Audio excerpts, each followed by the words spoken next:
Good evening, everyone.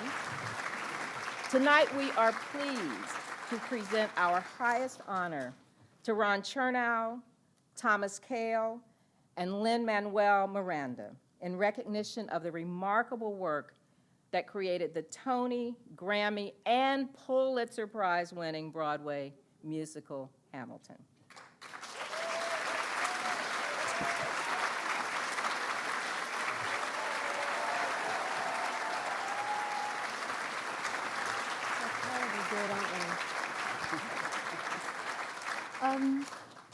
The first thing I want to know, Lynn, is that photograph of you on vacation real or is it photoshopped?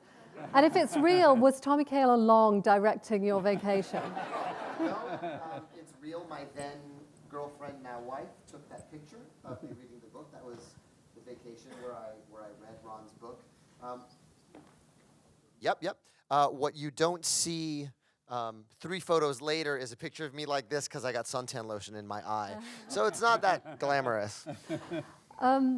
Since we're here in an archive and we've been looking at these amazing documents together, I wanted to ask all of you if you could let me know, were there any particular primary documents that you came across in your search to do this work that really spoke to you, that gave you some kind of key, some sort of insight into Hamilton the man and Hamilton the play? Should we start with you, Ron, since you looked at most of them?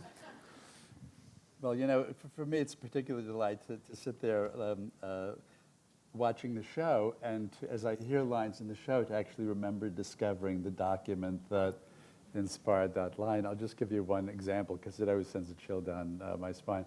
I was working at the Columbia University archives, and I was going through these Schuyler and Hamilton family papers, and suddenly there was this little loose sheet. It was a tiny handwritten note written in a very fine hand, and it was written by Angelica Schuyler to her sister Eliza immediately after the exposure of the Reynolds scandal. And Angelica, who adored her show, which I think Ben and Tommy have brilliantly captured in the show, that Angelica was trying to console her sister. And he said, you have to realize that you married someone who flew too close to the sun. And then in that beautiful song in the show, Burn, Eliza is saying, you know what Angelica told me, that I married an Icarus who flew too close to the sun. And there was just something, it was happenstance. I never imagined that I would find, you know, that particular letter in that spot. But that's the beautiful serendipity of doing historical research. You never know when you suddenly stumble upon a small gem like that. And it was particularly valuable, not only in terms of establishing this deep love between the 2 sisters, but Elizabeth Schuyler Hamilton never publicly spoke about her reaction to the Reynolds scandal, and nor do we have any private documents where she commented on it. Yeah, for me, the fun is it's the documents that really sort of show the contradictions of Hamilton. You know, I had Ron's book on one side of my desk and Joanne Freeman's excellent collection of his writings on the other side, and I'd go to the writings a lot. You know, a lot of the lines that were actually Hamilton's that I quoted are from those, the contradictory ones are the ones I love. There's the first letter to Ned Stevens, where he's basically so, you know, it's the perfect musical theater character. I don't know how else to describe it. He says, I may be said to be building castles in the air, and I hope you forgive me for saying this, but we have seen such schemes successful when the projector is constant. You know, that's Ethel Merman saying, I don't want to go down, I want to go up. And then he says, I shall conclude by saying that I wish there was a war, which shows this stunning sort of awareness, as Ron points out, of I know I'm not going to get anywhere here on this little island. I have to go fight. I have to go achieve something in order to rise above my station. The other one that I always think of, and it's really heartbreaking, I think I read it outside the theater once, is for my last week, is Hamilton's letter to Eliza prior to their getting married. And he writes this letter to Eliza. Imagine this. Imagine you're engaged to be married, and you write a letter to your fiancé saying, I will be happy with you whether we are rich or poor. But listen, you're really used to being rich. And if you don't think you can be happy with me poor, we should not get married. He writes, and the line that I used was, do you soberly relish the pleasure of being a poor man's wife? And then he also goes on to elaborate on that. He says, do not fancy yourself running around in a garden with garlands in your hair. Being poor sucks. But if you can imagine yourself being poor and happy with me, then if it turns out not to be that way, we will be doubly happy. So it's this, I'm the man, I love you, you love me, but then there's also a disclaimer embedded in there. So it's this arrogance and insecurity that are constantly sort of at war, and those were really the linchpins for unlocking him for me. I mean, I think it's a testament to Lin's writing that he can take the elevated language of Hamilton and have it interspersed so fluidly and organically in our show. And it's brave of him as well, because there are moments in One Last Time, which is this song where we have the farewell address that we sort of make into a speech, where it's just a section that is directly from that address when George Washington and Hamilton are sort of having their goodbye moment, a very personal moment, and then it becomes the political, which I think is also part of the power of Lin's writing. And being struck over and over again by the deep emotion. We know about the brain, it was the heart. And seeing at the archives, this final letter, which much to my mother's chagrin, didn't make it out of the public theater version, where we used to have a moment in the finale where we had Eliza read this last letter. Now in the show, it's not a spoiler, I promise, he hands her a letter, and she would read the letter, and it has some of those final words. And to be in proximity to that letter, as I was, in the last year or so, even here, having already started to work on the show, because one of the things that I'm sure you have all experienced and that is quite confusing for me is this is what I think Alexander Hamilton looks like. I'm not sure who's on Ron's book, but and so and Christopher Jackson is George Washington, and Daveed Diggs, and so on and so forth. And yet in that moment, being around that text, seeing that was his handwriting that crafted these words to his love, I think just created dimension for me in a way that we tried to access with our show. It's a 800-page book, I think, that gets condensed down into a 3-hour play. Yeah.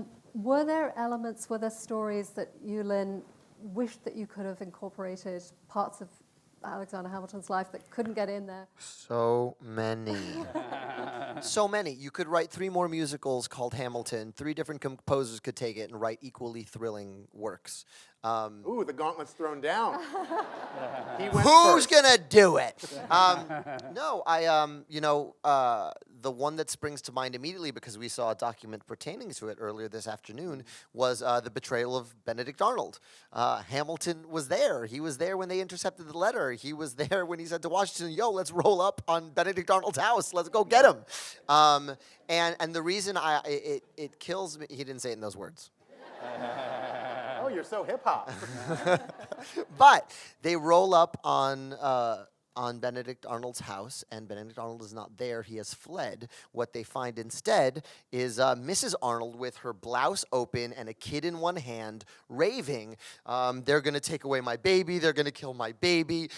He's left me. He's poisoning me." And these august gentlemen, soldier scholars have no idea what to do when they're faced with a topless damsel in distress. And they go, this poor woman, she has no idea what has happened. They send her off to England. She knew what was happening, but that weakness for a damsel in distress, to be able to illustrate that early, because we see his weakness when Mariah Reynolds walks in his door with her story, and his critical faculties go out the window when that happens. And so I was really sad. There was no way to fit Benedict Arnold's story in there. But that's one that comes to mind because it points to a key flaw in his character that gets exploited to its fullest. Did you have one, Ron? A moment that you Well, that wish they certainly would got have in? been one of them. I think the other one was just the relationship with John Adams, and Lynn wrote some fantastic music and lyrics about that. Hamilton saw John Adams as paranoid, unstable, temperamental, wrote this long diatribe in 1800, an open letter to John Adams that was so vitriolic that it hurt Hamilton more than it hurt John Adams. I think actually Lynn, it was just as well that it didn't find its way, not because what Lynn wrote was absolutely brilliant, but I think that by omitting him, there is this moment, welcome folks to the Adams administration, Right. and you quote accurately Adams calling Hamilton the Creole bastard. So you give the audience some flavor of it, but I think that by having the central political conflict between Hamilton and Jefferson, it gives the show much more kind of universal, much kind of a grander scope, because that was the great ideological debate of the day. I think that the quarrel between Hamilton and Adams was much more of a personal quarrel, whereas I think Hamilton and Jefferson really kind of define the debate that we're still debating, and we'll see tomorrow night in the debate between two entire and a lot of other things. So I think that that was really the central political conflict of the show. But he wrote terrific stuff about Adams. Just to sort of speak to that, and this is a credit to collaborating with Lynn, to our intrepid company, and their ability to process change, and perhaps to suggest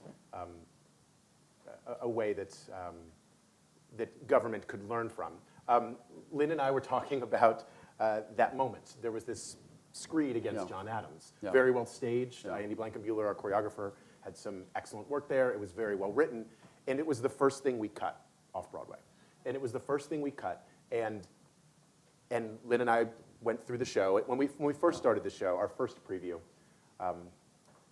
that allegedly like 17,000 people were there at a 290-seat theater. It's like, I was like, you were there?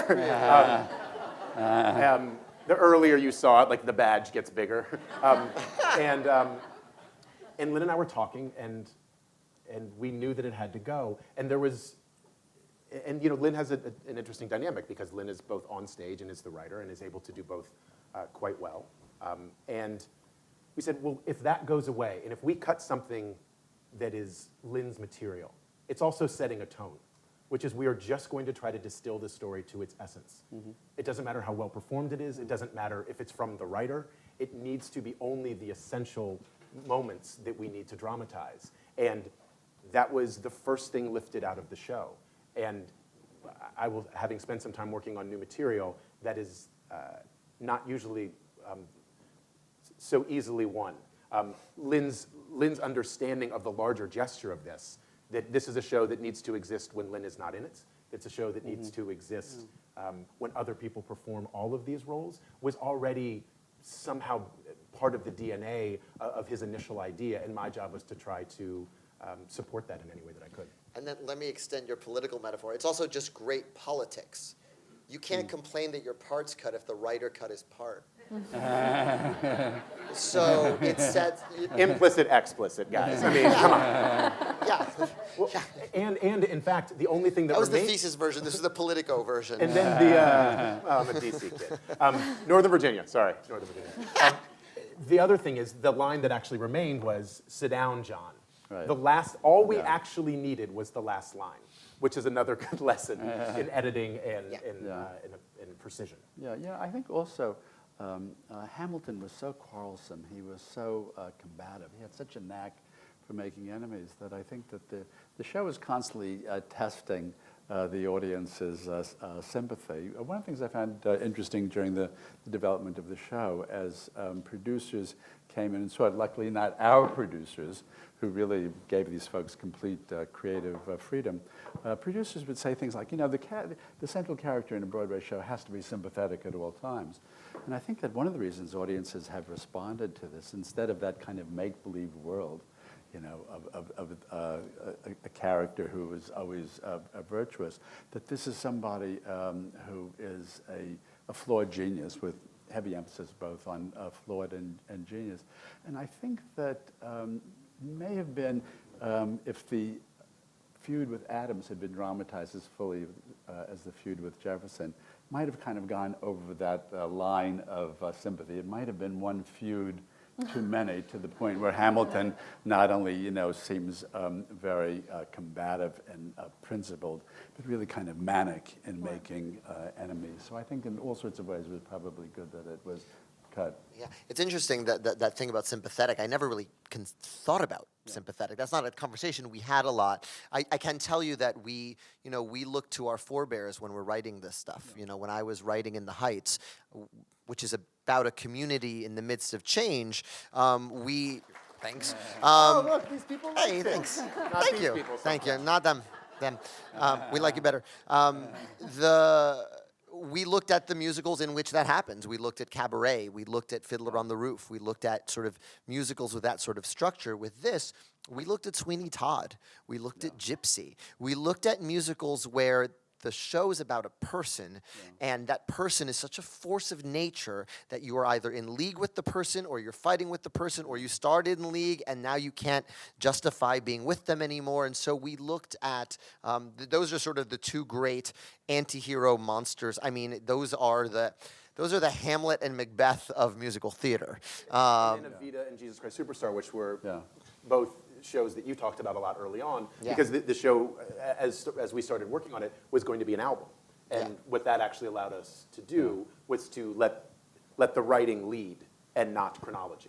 And so those were two things you talked about very early. Yeah. I sort of lied to myself for 3 years and said this was going to be a concept album. So I said, I'm going to pack it as densely as I can, and they'll get more on repeated listens, because that's what my favorite hip-hop albums do. I am still hearing new double entendres in Jay-Z's first album and Biggie's first album, because the lyrics are packed so tight.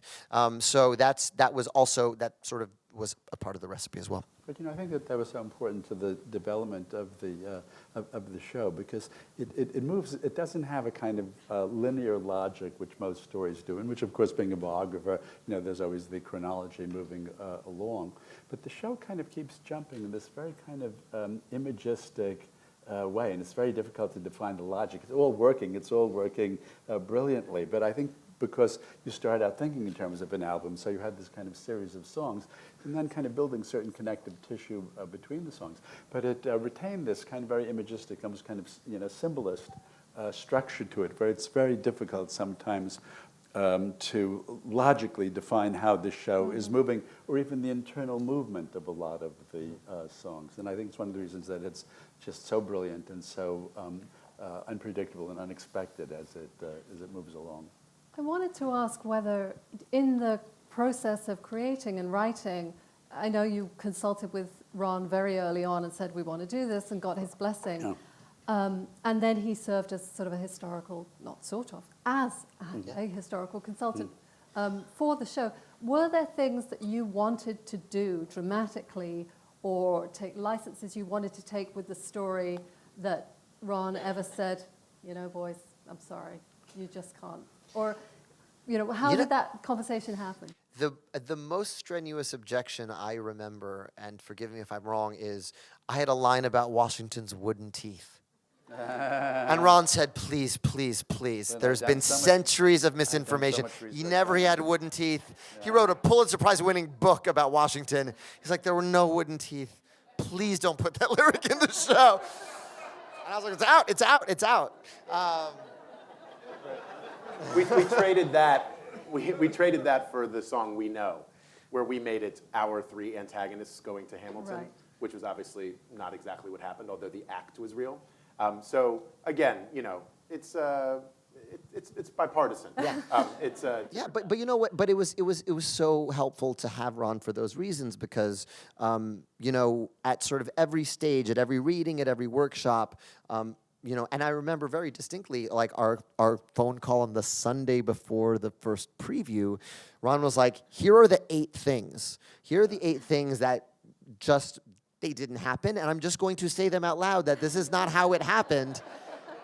And you can change them or you can justify them, but historians are going to tell you this. So I'm going to be the first historian to tell you this. And that was a really great phone call, and it resulted in some changes, and also resulted in us sort of going, oh, okay, you know, this is in here for this reason, but we can actually clarify this. I mean, stuff as small as Jefferson singing, I helped Lafayette draft a constitution, and Ron saying, it's actually the Declaration of the Rights of Man, but I liked rhyming revolution with constitution. And I said, we did a few previews with that, and then we changed it. and I said, I can live with Declaration Revolution. I can live with that. It doesn't exactly rhyme, but it's more accurate and it doesn't make me lose sleep. Because I will lose sleep over a misrhymed a couple of words. So it was always wonderful to, even when we deviated from the historical record, to sort of have to be forced to justify it or earn it in a very real way. I was like the walking superego of the production. But you know, Lynn is very, very diplomatic to work with. What I remember sometimes after a workshop production, Lynn, Tommy, and producer Jeffrey and I, you know, would sit there, and Lynn would say, "Okay, give me your reactions," and I would start rambling on, and you would be sitting there with your laptop. And if I said something that sounded at all valid, you would start furiously tapping away. If I said something completely asinine, you wouldn't move, you wouldn't say anything. You would He's just really, stare really at me. subtle and And diplomatic. I came to sort of dread those moments of just complete silence, and in action I would be saying, oh my God, I really just made a complete ass of myself by saying that. Never. But you know, I really felt that in a way, the least important thing that I did, which I felt, since I had signed on for this, I felt an obligation to vet the show for accuracy, but I really felt that 99% of the time when I told you it didn't happen this way, you already knew it. You know, you had read my book very closely, you'd read a lot of other books very closely, but I felt kind of an obligation to do it. Every now and then I would encounter resistance for reasons that I couldn't figure out. There's one that I find very, very funny. There's a line. Well, this is the good place as any to talk about it.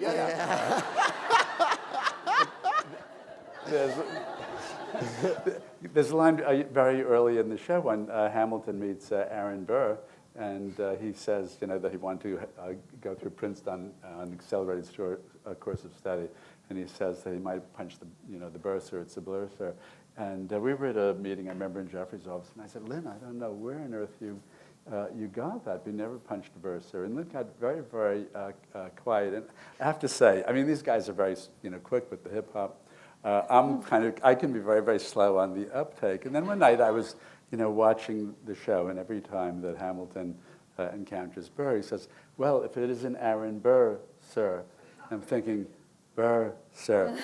And if there's one thing that I learned working with Lynn, Lynn has a love of puns. Reminds me of my favorite lines from Dr. Johnson writing about Shakespeare. He said that for Shakespeare, the pun was the fatal Cleopatra, for which he lost the world and was content to lose it. And then it was that pun about I wasn't losing Bursar with Bursar. I don't care if he punched him. I wasn't losing that rhyme. Yeah, I should have suspected it was a pun, because I'm saying he's very wedded to this, and he's not telling me why he's wedded to it, and that was it. Yeah. And I will never forget one of our very early previews when that line got delivered, and I heard this honking laugh from the back, and I was like, oh, Stephen Sondheim likes my Bursar line. It's not going anywhere. So you've had Stephen Sondheim in the audience, but you've also had thousands of New York City public school kids, Title I schools coming to see the show. What has that been like? Those are the best audiences we have. Hands down. And that's not... It's just they're the best audiences. From every actor who will tell you that they're the most fun and most energized audience you will ever have, to our house manager who tells us the kids are the most polite patrons we have on the front of the house. And you wouldn't think that, 1,300 11th graders. But they are so happy to be there. And what we've been able to sort of achieve with Gilder Lehrman and the Rockefeller Foundation is so extraordinary, because it's not just, here's a play, go, good luck with your life.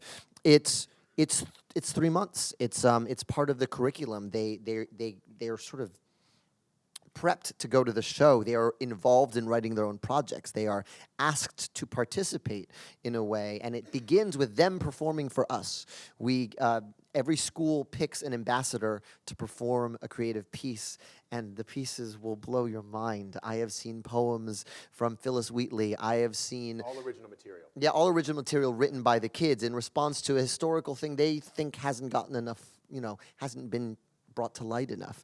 We had one amazing spoken word poem written by a young man from the perspective of one of Thomas Jefferson's sons via Sally Hemings, and saying that founding father didn't acknowledge he was my father, and starting from there.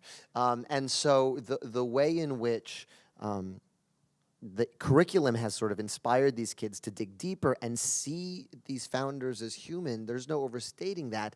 And then we do a Q&A with them where they ask us whatever they want. Tommy presided over the last two, and it's everything from, it's how do you get started acting to what do you think Eliza really felt. It's incredible. And then we do the show for the most incredible and enthusiastic audience in the world. And I think what's most moving for me is watching our cast. Our cast works very hard. The hours are crazy. You work 6 days a week, and you work 6 days a week every week but one all year. You work on Thanksgiving. You work on New Year's Eve. You work when other people are with their families and enjoying. And they wake up to get there at 10 o'clock after a show, before they have a 2-show day, to witness, to be there for these young men and women. And when we do these talkbacks, and you see our cast, and what it means to effectively take away any distance between sitting there and sitting here, except talk about the 20 years, talk about what it meant for that person who saw the show on the road 20 years ago, and Chris Jackson talking about it, or Renee Goldsberry, or some of the people from the cast. And I'm so struck also because I'll go backstage and talk to some of the young women and men who are about to perform. And I would say more than half of them, they don't want to be performers. It's not about that. The show at its core can actually be distilled to an idea of understanding that your voice is important, that your story matters. Mm-hmm. And these are kids back there, they are doing this because they are brave enough to stand in front of 1,300 other kids they have never met. And find me 12 kids like that anywhere, and there they all are. And they're not doing this to try to get a job. They're doing this because they were moved. They were doing this because something that Lin wrote didn't make them just learn the lyric from the song, but to study Phyllis Wheatley.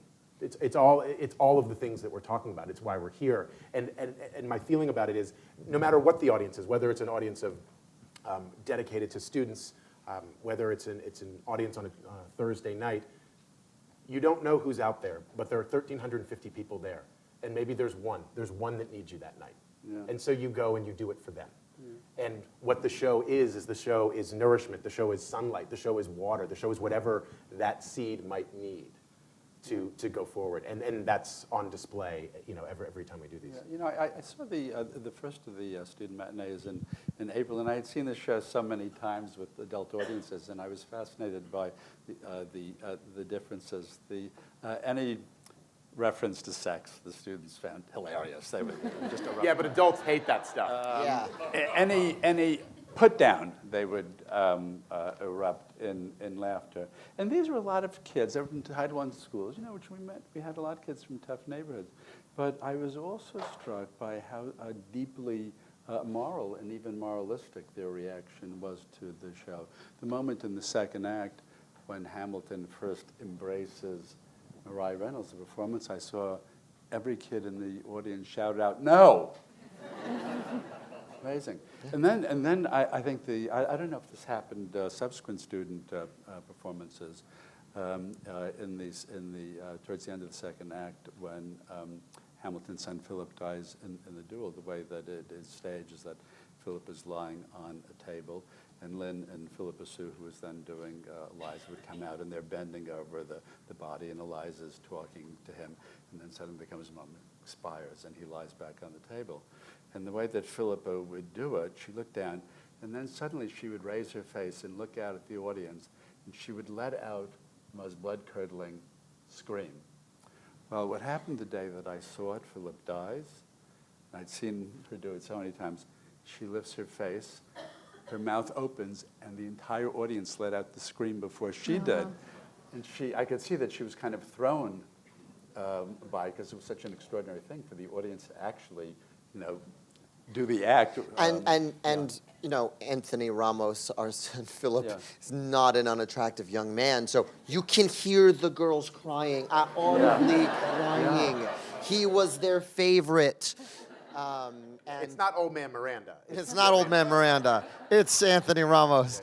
And it's wonderful because it also takes you back to when you didn't learn. They're the best audience members because they are just feeling it in real time. The other thing that I always take away that sort of strikes me is the slightest physical violence gets an incredible reaction and like a terrified reaction. We have a moment where a redcoat twists a rebel's neck, and it's very stylized. It doesn't look real at all, but it gets screams at the student matinees, and you dead-eyed adults don't react at all. It's the kids who go, oh my God. I mean, they're in, and so it's for this and many reasons. They're just the best shows we do. We are winding up, but I have to ask before we. We're just getting. What do you mean winding up? Sorry. What are you hungry? You gave me It's just chicken. we can keep going. I have to ask, we began seeing you here singing to the president at the beginning of his term. He came to see you now towards the end. Hillary quoted Hamilton in her speech to the DNC. Tomorrow there's the first of the debates, which may be more like one of your rap battles than any debate in recent memory. So I wanted to know why it is that you think this musical and this story is speaking so powerfully at this moment. What does it have to do with this moment, and what light can the show and the story and Hamilton himself shed on where we are now? Just a little one to be going out with. Obviously, I've thought about this a lot, and it depends on the week. I think that we try to make something and we just put it out there, and then you find something in it, you find something, and the person next to you finds something else in it. I think what the show does is it's a display of the promise of what's possible, of what it meant at a moment in time, at a series of moments in time, when it was all out there in front of us, and maybe it could be. And I think it's also making us feel hopefully in some way connected to another truth, which is that is still the case. So we must keep going. And I've seen certain songs resonate quite differently through the months.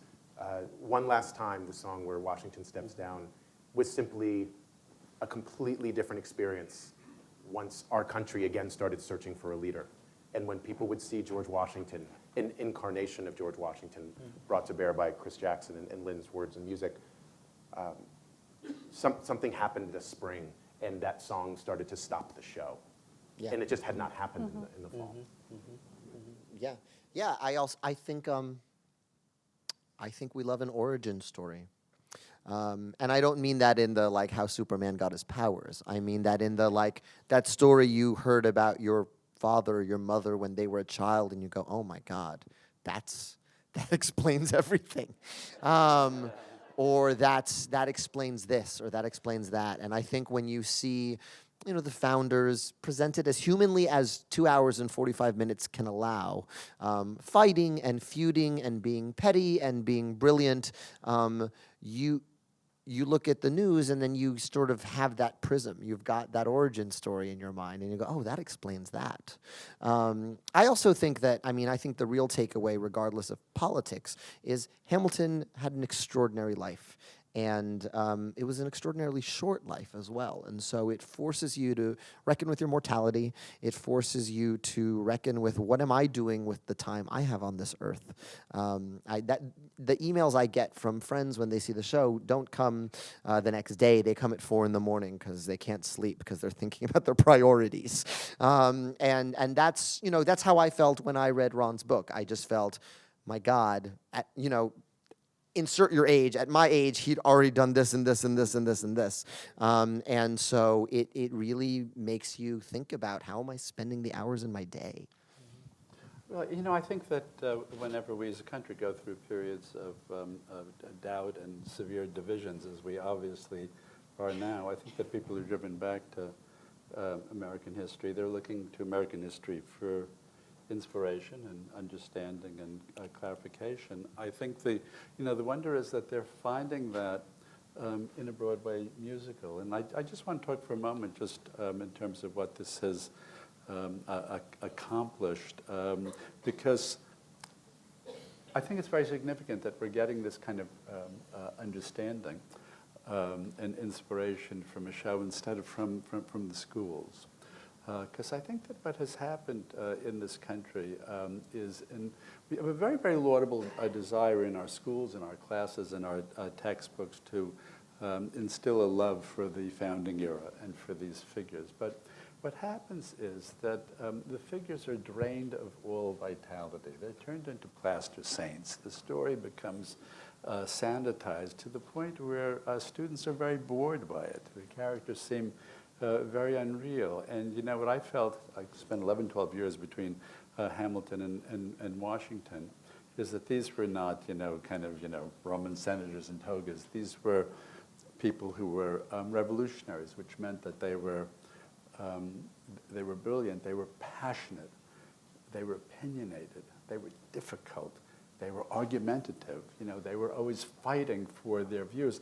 And somehow this has all been drained out of our educational approach to the founders. And so I think that it's so wonderful that so many people are discovering or rediscovering these figures through the show. But it's also an indictment of what we're doing with this history in the schools. I remember when I finished my Washington book, I'd gotten a lot of cooperation from the folks at Mount Vernon, and the late Jim Reese was still the president of Mount Vernon. When the book came out, I sent Jim a copy, and I said, we have this tremendous shared love and admiration for Washington. I said, you're going to start reading the book, and probably by around page 150, you're going to say, gee, this is really a hatchet job on Washington. You're showing him as a young man. He's pursuing money, status, and power. He doesn't seem at all idealistic, not even particularly likable. And I just said, Jim, hang in there. And by the end of the book, I think you're going to find the Washington that you and I know and love. And he wrote me back such a thoughtful letter. He said, Ron, I think that you've done a tremendous service. He said, we get more than 1 million visitors a year at Mount Vernon. He said, the biggest problem we have, particularly with young people, is that Washington seems unreal. And what you've done in the book is you've really kind of not only dramatized him, but that you have humanized him. And once you humanize these great historical figures, their greatness, instead of being diminished, is actually enhanced. And I think that what Lin and Tommy have done with Alexander Hamilton, this is a very, very unsparing portrait of this man. There's kind of not a negative side to him that is omitted, from this show. But in spite of that, and almost because of it, people come out of this show loving and understanding these figures and really being immersed in this period in a way that they've never had before, that it truly comes to life. And I think that it's just such an extraordinary achievement. I love these guys to death. I'm just so tremendously proud of what they have done, with the book and with the story. And, I'll just say one last thing. And I think that I know we have a number of, biographers and historians in the audience. I think they would say the same thing. I think we all felt we were losing the young people. I would go out. I do a lot of public speaking. Usually the audience is, 40 or 50, maybe kind of small smattering of young people. Now, it seems like hardly a day goes by that I don't get a distraught email from a parent saying, all my 6-year-old does is sit in her room all day listening to the Hamilton album again and again, and said, all she wants to do is talk about the founding fathers.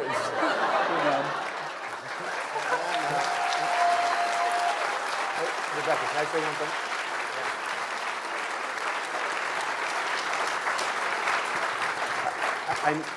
I know we're moving to this next section, but I just wanted to say, to sit up here with these two, in this building, in this temple to words, where Ron's book gave us this inspiration, which allowed Lynn to unlock this thing, Rebecca, who wrote that first article about us, in front of people that we love and our family here. When people say, when you started rehearsal, were you thinking about the $10 bill? And I was like, yeah, we were going to change that immediately. The other thing we were not intending was to ever be at the National Archives receiving any sort of recognition like this. So thank you very much. Thank you. Thank you.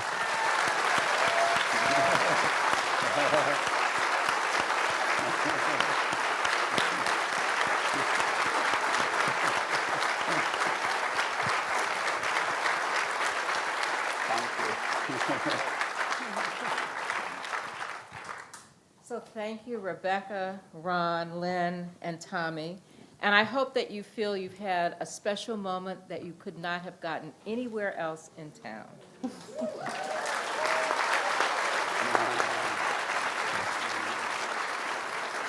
And to all of you on the stage, we thank you for allowing us to be a part of your incredible Hamilton journey. We hope this award and the story of tonight will make its way into the chronicle of that journey. And now, ladies and gentlemen, with a nod to Lynn's lyrics, I invite you to join us upstairs in the Rotunda Galleries as we raise a glass to freedom. And celebrate how each and every one of our ancestors whose presence made this America that we live in today possible.